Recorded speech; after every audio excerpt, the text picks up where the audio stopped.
নমস্কার, আজীবন কেয়ার সেন্টারের পক্ষ থেকে আমি ফিজিওথেরাপিস্ট ডক্টর সোহানা তরফদার।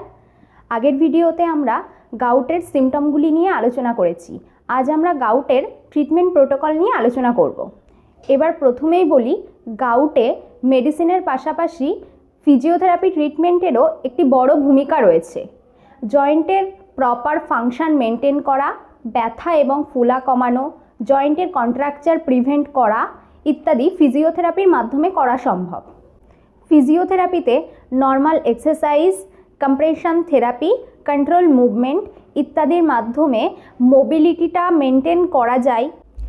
গাউটের সিমটমকে নিয়ন্ত্রণে রাখতে বাড়িতেই কিছু পদ্ধতি অবলম্বন করা যেতে পারে, যেমন এফেক্টেড জয়েন্টকে রেস্ট দেওয়া, আক্রান্ত স্থানে 10 থেকে 15 মিনিট ঠান্ডা সেক দেওয়া, পিউরিনযুক্ত খাবার যেমন sea food, red meat, alcohol ইত্যাদি এড়িয়ে চলা, প্রচুর পরিমাণে জল পান করা এবং বডির ওয়েটটা নিয়ন্ত্রণে রাখা ইত্যাদি।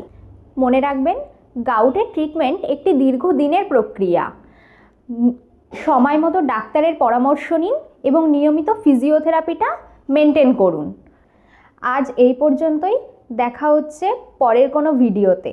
এরকম আরও অনেক ভিডিও পেতে আমাদের চ্যানেলটিকে লাইক করুন, সাবস্ক্রাইব করুন এবং শেয়ার করুন। ধন্যবাদ।